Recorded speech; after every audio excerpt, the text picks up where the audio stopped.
This is going to be my emergency Cobra meeting, but with me doing all the talking, and you'll just have to wait for my witty retorts every time you imagine someone wants to interject with, "Well, you would say that, wouldn't you?" Southport, teaching kids the art out of school, these things are uncomfortably, surreally close to me, so I want a serious answer. Can you bring me a bad immigrant? No, don't answer, I'm talking, but you must be able to grab one. If there's such a problem for the country, they can't be hard to find. Not one that's been on the national news. I could find them myself. One that you know. For the next year or more, when people are asked what violence they last witnessed, most people will be answering the far-right white boys at the riots. When asked when they last saw a person covering their skin from head to toe, just their eyes visible, committing violent or offensive acts, their answer will now probably forever be the far-right white boys at the riots, and never a normal Muslim woman wearing a burqa. I've never seen a burqa, or even a group of burqas, throwing bricks, storming hotels, flipping cars, committing arson, looting, or beating police officers in my country. At time of writing, riots are continuing and have had numbers up to around 1,000 scroungers, targeting institutions simply to cause maximum damage, scare innocent people, be they non-English or simply non-right-wing, and prove that the assumption that the world has progressed isn't as much of a given as we'd like to think after 2 world wars. But happily, thousands more counter-protesters have shown them that it's racists who aren't welcome in this country. It's hard not to feel like this may be a foreign agenda. Divide and conquer.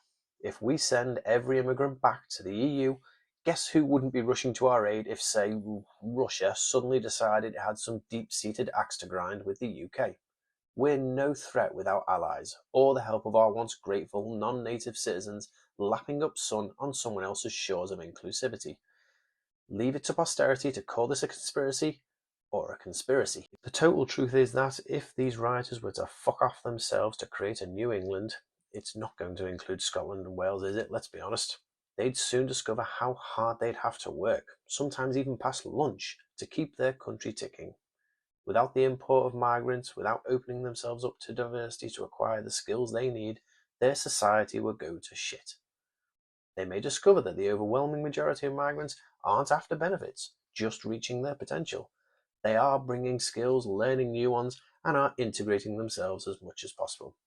All they're asking is not to totally disregard where they've come from, following traditions that cause nobody else any harm. How many of these rioters would emigrate to a Middle East or Asian country and wholeheartedly ditch their heritage to look like everyone else, refuse aid from the state while they got themselves on their feet, learn the language and even force the right accent, ditch a valueless homegrown trade to learn a new one, and then avoid public-facing jobs so they didn't look like they were stealing native jobs, or tell their families to stay at home when they're lonely? I know my own uncle wouldn't be happy with that at Greg's, or the locals' rude ability to speak English. The fact of the matter is, the England the rioters belong to is about 700 years out of date, demonstrating that maybe, if you don't understand your country, it's because you haven't kept up. The one they actually live in today is a bit embarrassed by St. George's flag, and no longer confuses racism as patriotism. It has accepted women's rights, it's accepted everybody's right not to be enslaved, everybody's right to help, to life, to shelter, to property, everyone's right to protection in public and by the law, everyone's right to love and be who they want, everyone's right to be treated fairly, and everyone's right to believe what they want within those rights. Excluding anyone in Britain from those rights, anyone, opens the door to people like me saying I think rioters themselves have forfeited those rights and can be deported. But I'm not. Promise. I personally favour every one of their employers, all 5 of them, IDing them at the riots and firing them on a Friday afternoon. Denying the rights of one, and it jeopardises the rights of us all, and our children. It reopens the idea that one breed of people is inherently better than the other, and I would sincerely love to watch racists try to prove that with anything other than supposition.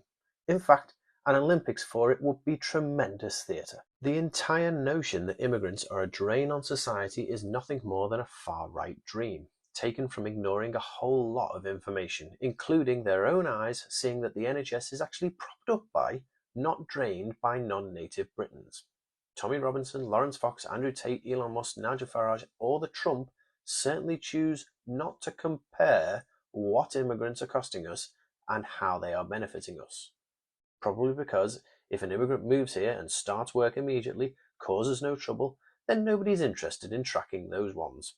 It's just Excel lethargy. I can say that with my eyes, the ones I own and use exclusively, see immigrants or children thereof writing me prescriptions, making my favourite Friday night tea, servicing my boiler, chatting about our dogs, fixing my computer, providing reports, responding to my reports, helping me in work and being grateful when I've helped them. They've serviced my car, made my coffee, fetched an item for me, had a drink with me, smiled at me, competed with me, taught me new skills, allowed me in front of them in a queue, and protected me from violence on a night out. I've personally never been caused even a moment's discomfort by an immigrant, ever, directly or indirectly. It is only online via far-right extremists that immigrants appear bad. The first time I got the impression that my uncle was being radicalised was during the BLM movement. At the start of a football game, when the players took the knee, he would say, "It should be all lives matter." And he's right.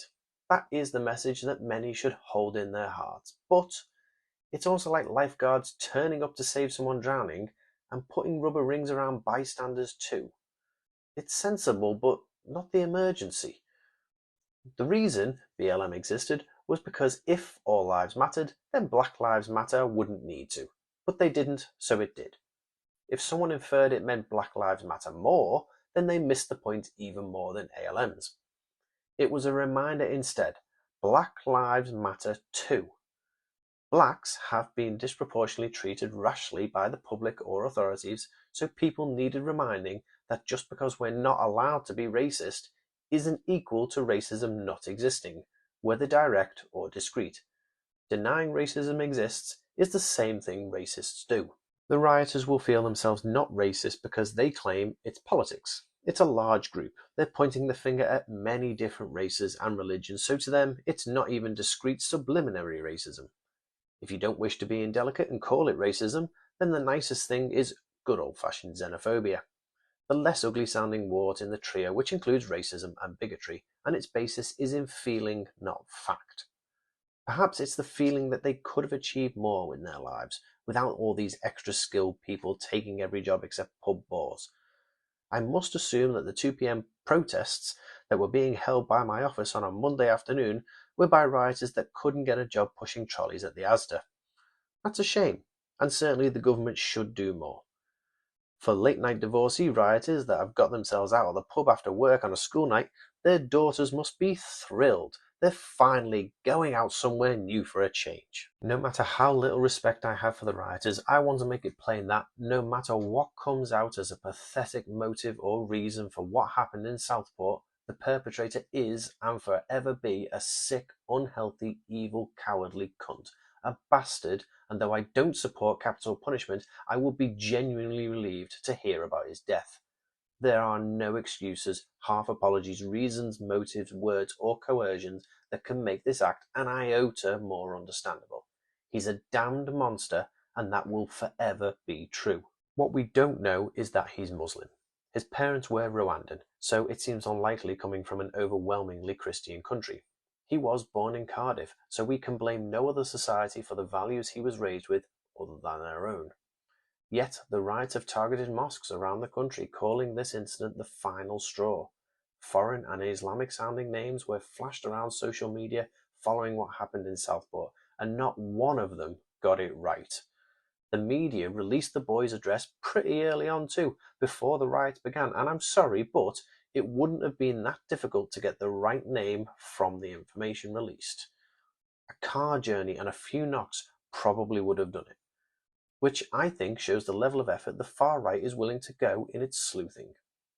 The press didn't release it because there was a law against it until a judge was able to pass it over at the earliest opportunity. Before that, though, we got unrelated families and boys put at serious risk because of these posts, pictures, and yes, agendas. They wanted it to be a Muslim immigrant. Even Nigel Farage admitted he used Andrew Tate as his source for the claim that the suspect had jumped off a small boat and was known to security services. The man's awaiting trial in Romania for serious charges and isn't the first or last word in information intelligence. Yet a British MP used him rather than his own official channels. Musk fell for a mock-up newspaper on his own platform that said the UK would use the Falklands as emergency detention centres for far-right rioters. The riots were fundamentally started on misinformation and continue on the misinformation that they weren't started on misinformation. It spread like it was a world-ending alarm bell, surrounding them via every app. Everyone involved in the riots was there because of social media algorithms designed to keep them engaged, keep them on the app, keep them clicking, scrolling so their data can be collected, sold, and then used immediately for the highest paying advertisements. Not because the only conversation happening in the entire world was focused on anti-immigration in the aftermath, which is what it must have felt like to scroll through their phone. To my social media, however, the riot came as a shock. I hadn't seen or heard anything about it beforehand until it happened.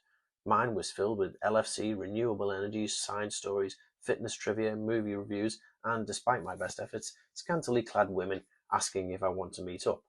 I'm still just a bloke in the eyes of the algorithms after all. Ask any of the rioters to disregard everything that's come to them via social media and recall a time when they ventured outside into the real world and their lives were personally affected by immigration. You'll find that most won't have a negative quote in their catalogue. For those that do, I absolutely support them for being there, protesting, not rioting. If you weren't allowed to express your feelings based on your personal experience, it wouldn't be fair, and I stand by you. We can only cast votes in a democracy based on our personal experience of it, i.e., years ago I voted against my heritage and went for Tories, because my life had indubitably gone better under them. Same with the EU. Then I voted Labour because my life got harder under the Tories, and without the EU. That was my personal experience and all I have to base my vote on.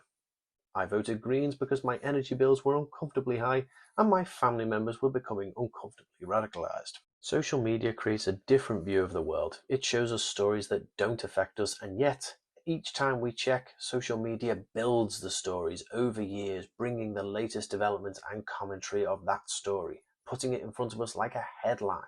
It gives us an overinflated view of the size of these stories, the size of the issues it's addressing. Users feel like the issue is spiraling, it's out of control, when in fact the algorithms have been selectively choosing the stories it won't show you because you won't stay on the app as long. The obvious evidence of this inflation is that the actions of an individual ended up escalated to a group of unrelated ones. The problem for far-righters is children. One of the many freedoms the Nazis would have curtailed would have been their reprobatic right to breed while Hitler had an eye on eugenics. But far-righters in history and the world over have to overcome their children, who've been raised in a more diverse world, who don't feel the need to persecute others for the colour of their skin or strange beliefs. They've gone on to discover they're all normal, a bit different, but they enjoy playing together, birthday cakes, sleepovers, box sets, and the Marvel Universe phases 1 to 3. Children may grow to fear the right wing, but they'll never embrace them, and that fractures all right-wing political agendas as they try to get going. The riot started with false names, false claims, and resulted in innocent people suffering, most disgracefully the residents around Southport, forced to feel unsafe in their homes and tidy up after the thugs whilst their grief was exploited. However, the national disturbances did in fact start in mid-July. Before the stabbing, there was the Leeds social care incident, and then the airport kick in the face. There is a built-up tension in England, no doubt, and politicians have a lot of inward-looking, manning up to do, and a lot of big girls' blouse work to have an honest conversation not with society or the law, but with what politics even is. Since politics isn't run by science, it's run by opinions, social media is obviously the worst place for it. It shouldn't be about pandering to numbers when you know it's not for the best. It should be about effecting the best change for the greatest majority, whether they know it or not. For now, the far right have blown all the credibility they'd started to amass. They've shown their high-risk hand to be nothing other than grossly overvalued. Farage has pragmatically saved face by condemning the riots, and Musk's civil war seems entirely avoidable as long as we support the most people we can. If a world leader gave in to those who are pure British, the country would collapse. So, let science, research, and humanity guide politics into an honest, equal, and trusting world. Maybe I'm not giving politicians enough credit. Maybe they have been doing what's best despite its unpopularity for years. That's why we're so blessed with immigrants in the first place. And maybe I needn't be as angry as I think I want to be, for as I type, up to 25,000 counter-protesters across the country are currently vastly outnumbering the far-right's biggest night in Bristol, Birmingham, Brighton, Northampton, London, and, bless us, Liverpool too. After days of far-right violence and the huge response of the counter-protest festival atmosphere, it's a relief to discover that this is what patriotic pride feels like.